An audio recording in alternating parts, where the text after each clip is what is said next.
Handheld gaming has become somewhat of a passion of mine, starting as far back as the early 90s with the Game Boy. I have been a massive, massive fan of handheld gaming my whole life. Before we get too far into it, I want to address a little elephant in the room. It's not really an elephant. I get comments often about my face. They're like, "Hey man, are you okay? Your face looks awful," which is always so kind to hear. "Hey bro, like your eyes look awful." Thank you. I appreciate your concern. And I know it's not you're not trying to be a jerk, but it always is an interesting one. Since high school. Yes, since high school. I don't know why I've been genetically gifted with this, but since high school, I have had bags under my eyes. Something that I have, until recently, and by recently I mean in the past maybe 5 years, extremely self-conscious about. One point in high school, even considering wearing makeup to conceal it. I've always had bags under my eyes. When I'm tired, it's way more pronounced, and with 2 children, a full-time job, waking up at 4:30 in the morning to make content, taking care of children all day long, and then staying up late to edit content, the bags under my eyes, unfortunately, have gotten baggier. Shout out to all the sleep-deprived, baggy-eyed papas out there. I see you, even if the bags are being seen first. So let me just tell you guys, I don't have 2 giant black eyes. I just have bags under my eyes, and my lighting isn't the most perfect because the space that I work in, the lighting is coming down. I could set up another light, but then it just gets so crazy. So I will get better at my lighting and get rid of these bags under my eyes. But until then, just going to have to understand that when I look a little off to the side like this, you're going to see bags under my eyes. But if I look directly at you like this, they're not as pronounced. So for those of you who are new here, hi, I am a dad, father of 2, husband to 1. I am a lifelong casual gamer turned pro. Yes, I am now a professional gamer. Not professional gamer in regards to I play professionally for a team, because I don't. I'm not that good at video games. Professional as in I technically on paper make a living off of talking, playing, and showing video games, whether it's live on stream over on twitch.tv/jdxcoffee, and eventually I will be multi-streaming to YouTube so that you guys don't have to go over there if you don't want to, or if it's just showing you guys or talking about it in reviews like this or the cups. I am technically a professional gamer because my money comes from it. Now, another thing that I think is really important to talk about being a professional gamer is that you wouldn't buy your car. So this is something that's, I think, lost. And sometimes I get criticism in the comment section because of my recommendations or my conversations. But you may not buy a car from, a race car driver who drives a Formula One car. You might not go, "Ooh, I'm going to go buy a Formula One car because that person drives a Formula One car." And I think that there are some aspects of what I do that I poorly communicate. One is maybe the idea that I at one point had multiple PCs, multiple handhelds, and multiple consoles, and talking about them kind of nonchalantly as if, yeah, just everybody has this. I think my verbiage and vernacular may have been a little bit misunderstood. I am trying to come at this from an information perspective. And so today when I talk about the gaming consoles, my handhelds, gaming handhelds, I want it to be understood that the handhelds that I talk about aren't that everyone should go out and purchase every single one of these. In fact, I don't suggest anyone purchase anything. I want that to be very, very known. Part of the reason why you don't see a lot of huge sponsors on this is because I'm bad at marketing myself.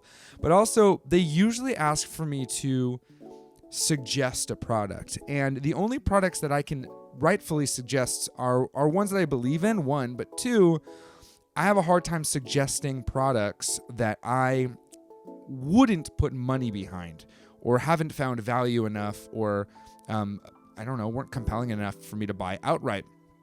Why you've heard a few brands talked about on this channel, such as Skull & Co., which is what I protect my Steam Deck with. I've purchased everything that they now have sent me for my first Steam Deck that I sold with an ADHD tangent. Also, 8-Bit Dough. I have purchased every single controller that they have sent me, except they sent me alternate colors of new released versions of their controllers, which I didn't want to purchase another version. And so those are some of the brands that I've talked about that I believe in. But when it comes to handheld gaming as a whole, something that I find to be more and more compelling is the options that exist here. Currently, I run a Steam Deck, Nintendo Switch combo. I also have an emulation handheld, the RG35XX SP. Very fascinated with their Game Boy Advance release. That I think is really, really cool. I want it from the nostalgia standpoint, but if I'm being honest, as far as the Game Boy Advance is concerned, I've always considered the Game Boy Advance SP to be the greatest clamshell Game Boy that has ever existed. 3DS not being a Game Boy, but I have always touted the 3DS being the greatest handheld that Nintendo has ever created. I would put the 3DS above the Switch, in my opinion. I know that sounds crazy, but I honestly think that the 3DS, for what it was, for when it was something that was far more appealing long-term because of the social aspect with Street Pass and the games and stuff like that. I just think that the 3DS is one of the greatest, if not the greatest, Nintendo handhelds ever. But currently, the gaming that I play on the go are these two. My at-home rig, my PC is what I do, and now my PlayStation 5 has been completely retired because, well, as of January 23rd, when Final Fantasy VII Rebirth releases, which is now 37 days away, please, please, please join us for that gameplay. I'm going to be streaming it 4 days technically, Thursday, Friday, Saturday, and Monday. Well, and then continuing on from there, but there's going to be a 4-day event. I'm going to be doing super long streams. I'm going to be giving away a copy of it. It's going to be a lot of fun. I'm super excited for that game, so I'm very stoked in 37 days. But that will be the retiring of my PlayStation 5. No longer need it. And so these handhelds are great, but I think that the Steam Deck itself has become now kind of a household name. I think that it's less of a niche product based on the conversations I'm having with people that I would have never expected them to talk about something like the Steam Deck. I'm having conversations with individuals that aren't even in the gaming world, that I didn't even know played video games, and they have found the Steam Deck and found gaming through the Steam Deck. Whereas before I would have been like, it's a niche product, it's PC, but no, the Steam Deck has made its way into the hands, into the bags, and onto the desks of so many people who would have never even considered it, which is exciting for me as someone who loves video games, because it means that more stories are being shared with more people, and that means there are going to be more people to enjoy this wonderful, wonderful hobby or pastime, depending on how much or attention you give to it. But the Steam Deck isn't the only one that exists in this space that I think is worth consideration.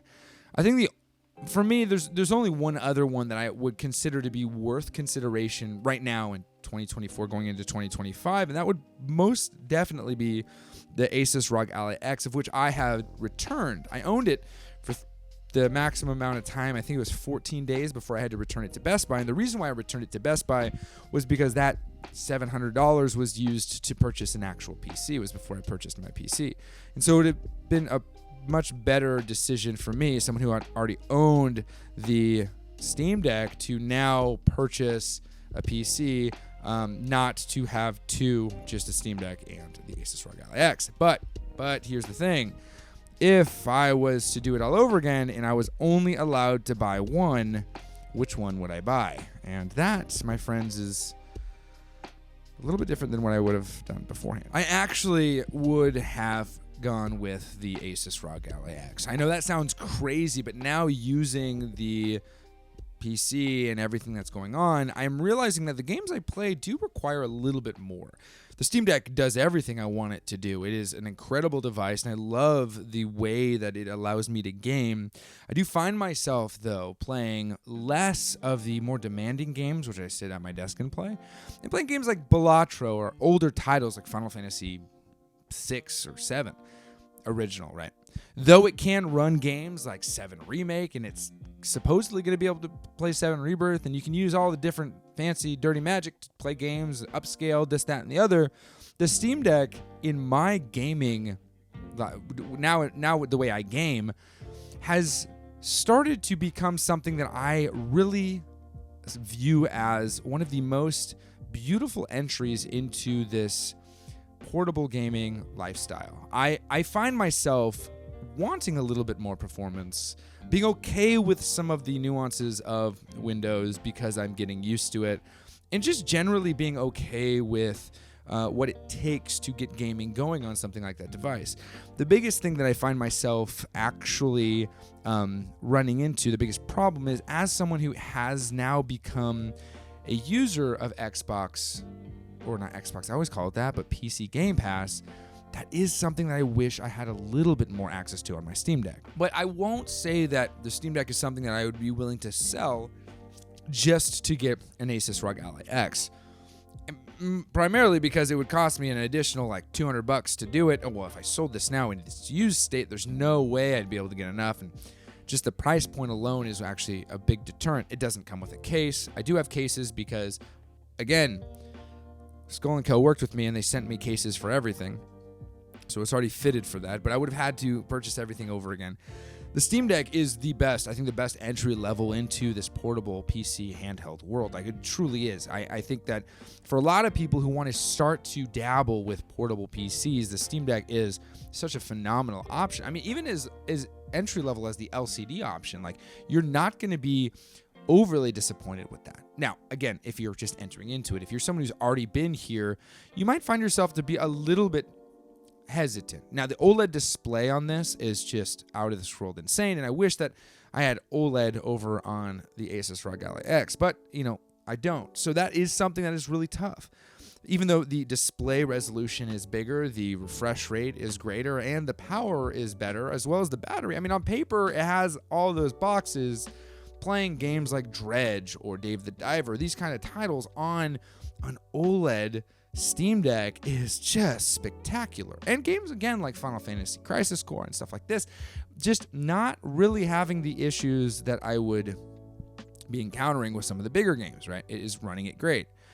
I just am starting to, as time goes on, and as I find myself gravitating to specific titles like Path of Exile or some of these bigger ones, I want just a little bit more performance. Now, I'm not saying Path of Exile doesn't work on the Steam Deck, because it does. I just feel like there's a little bit to be desired. Now, the game is in alpha, so technically it probably is going to be optimized a little bit better, but we don't know. We don't know. It's just speculation at this point. I think that going into this next year of gaming, 2025, there's most likely going to be a release of the Nintendo Switch 2, which I'm choosing to believe that D-Brand's unveiling of it, legal or illegally, is what it's going to look like, and I'll give you my thoughts on that. I like it. And to people who are upset about Nintendo's litigation and predatory tactics, this, that, and the other, I'll tell you this. This may be a trigger warning. I personally, when it comes to how companies like Nintendo, Xbox, Apple, all these things, how they conduct themselves, it is unfortunate that some of these companies have practices that look gross. It is unfortunate. It really is. I'm going to leave it at that. I'm not going to sit here and virtue signal. I'm not going to sit here and tell you how dare you for using a specific device, for doing a specific thing. At the end of the day, people still wear Nikes and people still buy cheap t-shirts that are made out of this country. And so you might not even live in the United States. You might even be buying it from a country that you live in. Hey, who knows? We all have our limitations on what we feel like is the right product to have in our hands, on our backs, or on our feet. And you know what? At the end of the day, you make a decision for yourself. I'm not going to sit here and commentate on whether or not the business practices of Apple and the way that they are manufacturing their phones, or Nintendo's way of, pursuing different things that go against their newfound copyright or animations, whatever they may be. I have 2 children and so many other things out there to let CEOs who make millions of dollars occupy any mental space in my head. I'm going to play Mario. I'm not going to wear Nikes, though, because they don't fit my feet, and I just don't like Nike as a whole. Their clothing is... I'm not sporty, dude. I wear Carhartt, for goodness sakes, and these are 5'11 pants. 5'11. Sometimes I wear jeans. I can't be bothered. I can't. I have children that I would much rather think about than some CEOs getting pissed about throwing a Pokeball. Like, villain arc activated, dude. This dude's gonna buy Nintendo products. Who would have thought that you'd be the villain if you played on Nintendo? Hey, I'm a bad boy. Are you a bad boy? Yeah. Show them that you play Mario, you bad boy. Good Lord. Cup number 2, baby. Try to get stacked. Yo, to the dome. Let's get a little bit more. Shout out to the flat bottoms, dude. Shout out to the flat bottoms. All right, we don't want any cones, dude. Sorry, Madonna. Ooh, Papa's on a roll today. When it comes to handheld gaming, though, in 2025, it's gonna be popping off, dude. We got the Nintendo Switch 2, which I think what I was gonna say is it's fine. All the Nintendo Switch 2 needs to be is a better version of the Nintendo Switch 1. Form factor, great. Joy-Cons, they leave something to be desired. But guess what? Nintendo's not gonna produce a controller that is going to be, or Joy-Cons for that matter, that are gonna be particularly comfortable. It's just not gonna happen. And the reason is because the form factor of the Nintendo Switch itself is going to look a certain way and need to maintain a uniformity in its sleek design. Having something like this, the MOBA pad on here, which I believe is the best Joy-Con alternative, is great and all, but I don't see Nintendo doing this. I don't see them allowing for the design to become bulbous like this. I just don't see them wanting that. So allowing third parties to handle that, I'm cool with it. Nintendo, just make the Joy-Con good, sturdy, and durable, and I'm happy with it. Would I like a little bit higher on the thumbsticks? I would for comfort, but I wouldn't for form. I'm just going to be straight with you. I love how comfortable this is. I hate the form factor. Sure, is it cute as hell? Hell yeah, it's cute as hell. It looks so sexy. And for those of you who are just listening to this, just know I'm referencing the MOBA pad, I think something 6. I don't know, whatever it is, but it looks cute as hell. I love it. But I hate the form factor, and I have 2 regular Joy-Cons sitting right next to it because I do not go around taking this with me that way. I put Joy-Cons on. I do have the case for the MOBA pad. I just don't like the way that it feels in a case. It's too big. The Switch is supposed to be portable. It's supposed to be quick and easy to get in, get out, get on with life, and that's the charm of the Switch itself. And so that specific form factor, which is about the size now of a Steam Deck, which is already pretty big, will fill a backpack pretty quickly. Only backpack to wear is a GoRuck GR2, but hey, that's another conversation for another time. If you know, you know. 2025 is going to crush, dude. It's going to crush, okay, with the Nintendo Switch 2 drop. Now, the real question is portable gaming or handheld gaming really not just on the rise, but becoming the front runner of all sorts of gaming? I'd argue, yeah. I mean, with the retro handheld market just destroying faces, every single day we got a new thing from Anbernick, right? RG, yeah, they're putting something new out, and guess what? We're buying it. Every other day we got something new coming out from Aya Neo. I mean, everywhere I look, portable gaming seems to be taking the front page.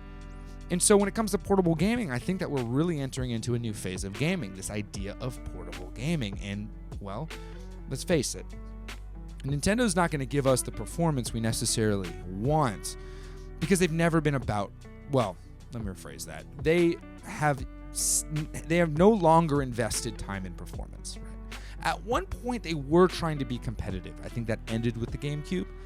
After that, it just kind of died out. They were like, we are going to stick to experience because we have the IPs, and if we can make the gaming experience unique to us and use cell shading better than anyone else, then we are not going to have to worry about release times and, honestly, power.